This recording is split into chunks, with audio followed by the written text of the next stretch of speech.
Good morning. Good morning. Good morning. Buenos dias, mi gente. Yo. Welcome to Daily Discipline number 256. Rob Hoback. It is Savage Saturday, June 29th, 2019. Amp there's a bad word on my sheet this morning.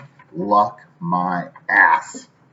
Calling bullshit on when people, and I don't even know what, well, I know why I'm fired up, and we'll get to that in a minute. But welcome. Happy that you're here, honored and humbled that you keep coming back, like for reals. I got to share something with you before I get into my Savage Saturday.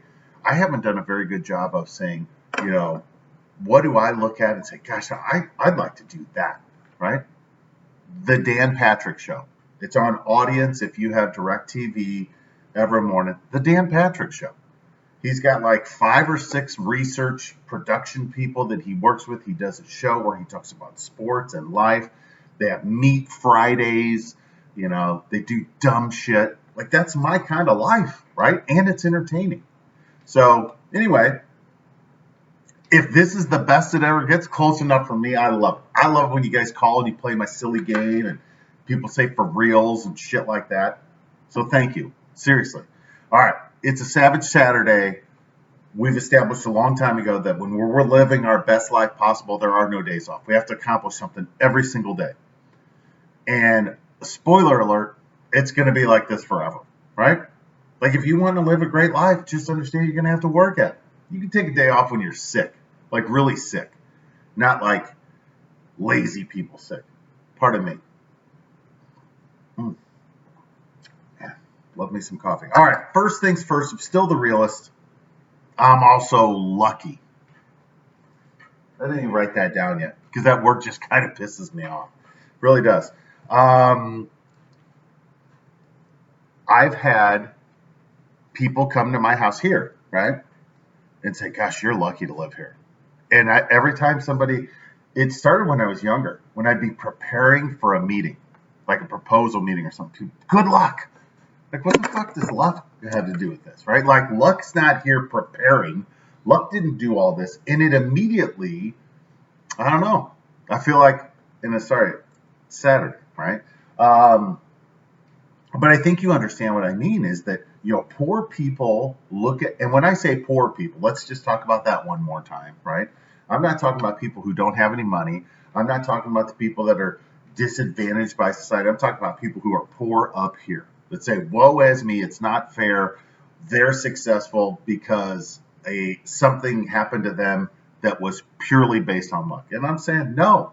And if you think like that, we got to go back to boot camp. I don't even have a boot camp, but I feel like you have to go back to the beginning, right? Because we all have the same 24 hours in every day. We all live in the same universe. Granted, some of us are starting in different places and it's difficult. You can get out. You can, all of us, right? We really can. So anyway, poor Rob would think that I'm lucky today. Yeah. Oh, man, he's so lucky he's got that job, blah, blah, blah. And then we talk about that job, right? How to get this job. I was referred. We talked about this person the last couple of days. Used to be known as the CFO. Now he's known as the partner. Poor people point at success and blame the success on luck. That's just how it works. So when I say my statement is luck my ass, I just want to talk about some of the, was it yesterday I talked about how many baller friends you got? Yeah, I was thinking about my baller friends all day yesterday, and how they became baller friends. And did luck have anything to do with it? So let's start with the Dirty King of the South. That ain't luck, man. That dude has been working. Yeah, he went all in, and he won. Nuke. No, that ain't luck. That's a lot of hard work right there. Yeah, you keep going, boy. Uncle Buck, come on. Again, not luck. Not luck. The Quan, the QE one. How many more examples?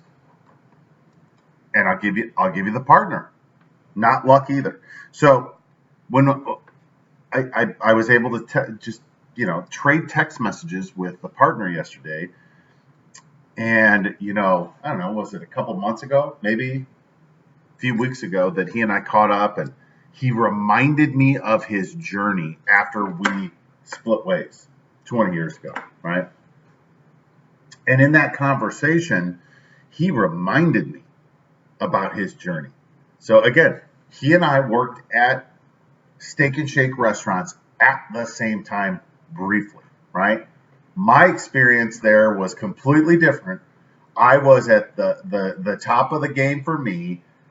I feel like he came in under a set of circumstances where he was like, whoa, I feel like I was a little misled. I'm pretty sure he didn't, what he realized was that, I'm pretty sure he told me, right? So anyway, was he lucky then? Was he lucky when he graduated with a master's degree and somebody recruited him and said, bro, all of this can be yours if you come join the team?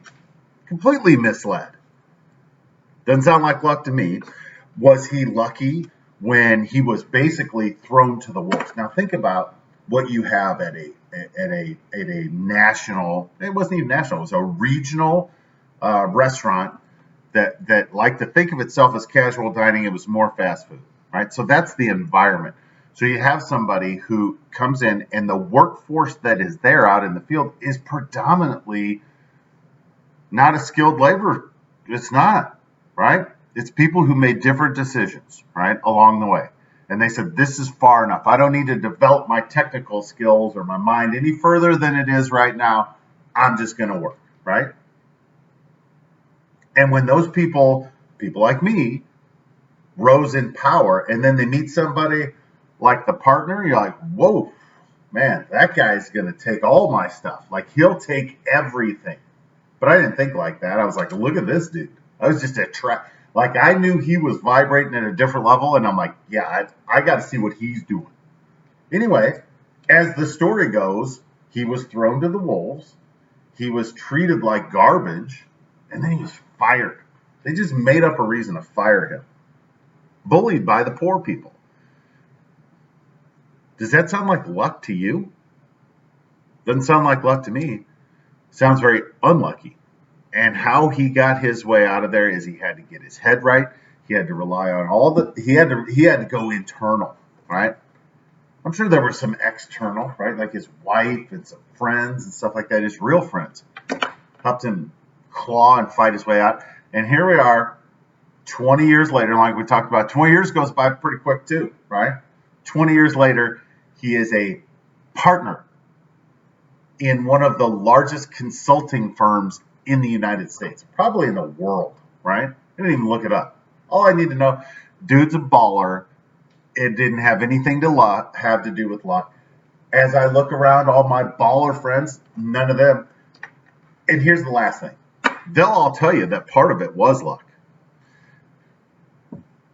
Which I guess that's the way we need to look at things, right? Is that we can't comprehend often that if we just show up, things are going to be presented to us. Opportunities. And even an opportunity isn't luck. An opportunity is right place, right time. Is that luck? Nah, took effort to get there, didn't it? And if you keep showing up, good things are going to happen. The Slender Man shared with me an example of that yesterday too. We've all been there, right? Point is, just keep moving. Boy, I've gone on and on this morning. Sorry about that. It's Saturday. We got to get to Walmart. We got shit to do. Hands up, peace out. We're better together. I appreciate you guys stopping by. Just remember, it ain't luck. It ain't luck. It's hard work. It's dedication. It's being true to yourself that's going to get us where we need. Have a great day. I'll be back tomorrow. We'll see you then. Thanks. Bye.